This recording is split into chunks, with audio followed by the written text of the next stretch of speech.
Hi friends, I am Dr. Radhika Kopikar, dermatologist and medical head, Kopikar Dermatology Skin Hair Laser Clinic in Vikhroli East, Mumbai. And today we are going to discuss an important topic related to skin called vitiligo.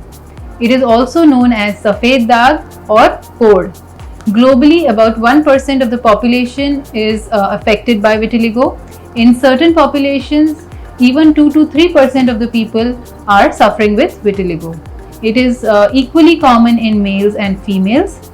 Half of the people suffering with vitiligo show the symptoms of the disease appearing before 20 years of age, and most of them show the symptoms appearing before the age of 40. Vitiligo has been described since ancient history. Vitiligo is a long-standing skin condition where the skin tends to lose the pigment. It is more commonly seen in the sun-exposed parts of the body, where the skin becomes white in color in different patches. The margins of these patches are usually sharp, and the hair inside these patches may also turn white. Patients may also develop patches of vitiligo inside the mouth or inside the nose. Normally, both sides of the body can be affected, and vitiligo as a condition may lead to a lot of psychological stress and stigma for the patient. Vitiligo is classified into two main types, the segmental and the non-segmental vitiligo. Most cases are non-segmental vitiligo, meaning that they affect both the sides of the body. The patches are seen in both sides of the body, and in these cases, the patches may expand over the course of time. In 10% of the people, vitiligo is segmental, meaning it will affect only one side of the body, and in these cases typically the size of the lesions do not increase over time. Diagnosis of vitiligo can be confirmed by tissue biopsy. Vitiligo is a multifactorial disease and can be associated with other autoimmune and inflammatory diseases such as mentioned here in this list. After understanding about vitiligo in general, we have come to an important part of this video, which will talk about the treatment options that you have.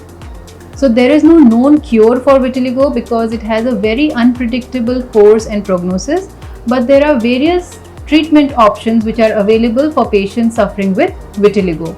Lesions present on the joints, hands and feet are difficult to repigment, whereas the lesions which are appearing on the face are the fastest to come back to their natural skin color because the skin is thinner in this area. Before diving into the treatment options, I want you all to know that a good general health and a balanced, nutritious diet which is rich in adequate protein, vitamin B complex E, and minerals such as copper, zinc and iron is highly recommended. We also recommend patients to avoid using soaps or detergents containing phenolic compounds, rubber goods and other chemicals which can affect the melanization of the skin. Topical preparation of glucocorticoid containing creams such as clobetasol or betamethasone or calcineurin inhibitors like tacrolimus and pimecrolimus are the first line therapy for vitiligo. Along with this, phototherapy, where the skin is exposed to light from UVB lamps, is also gaining a widespread acceptance and is a very safe treatment for treating patients with vitiligo. Phototherapy sessions are kept 2 to 3 times in a week, and patients are supposed to sit in front of this light for a few minutes, and this can go on for certain weeks to certain months depending on the disease per se. The exposure time is specifically designed for each patient. If large areas of the body are involved with vitiligo, then we tend to give full body narrowband UVB therapy, which involves 311 nanometer and is the treatment of choice.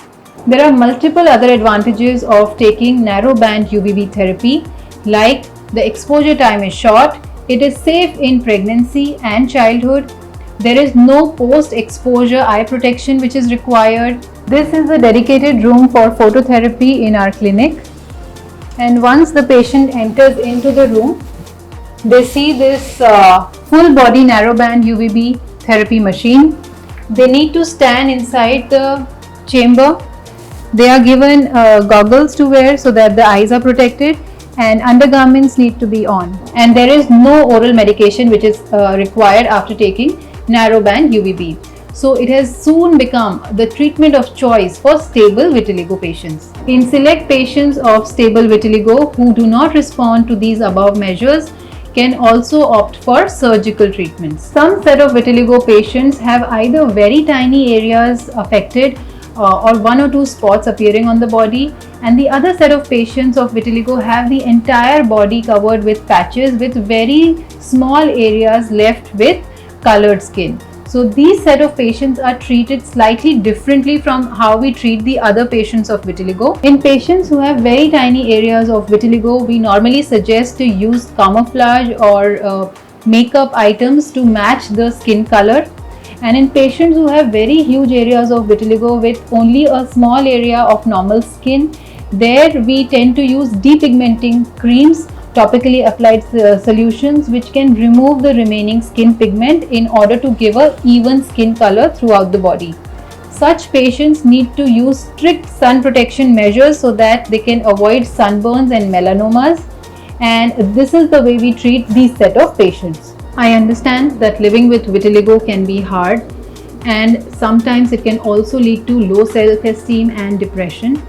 In such cases, seeking professional help and professional counseling will provide a great emotional support.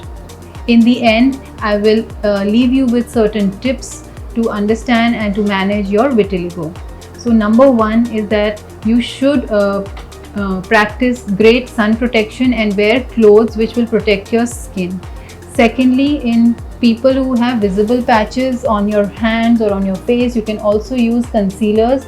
There are great concealers now available. You can ask your dermatologist to suggest you certain brands which can help you cover these patches. Also, find out about doctors who have treated other patients suffering with vitiligo. It is also a good idea to find out about a vitiligo support group in person or online. And in the end, do reach out to your family and friends for support. I hope this video has helped you understand your condition better. If you liked it, do subscribe to our channel to get new updates to more skin concerns and common skin problems. Thank you, take care, and see you soon.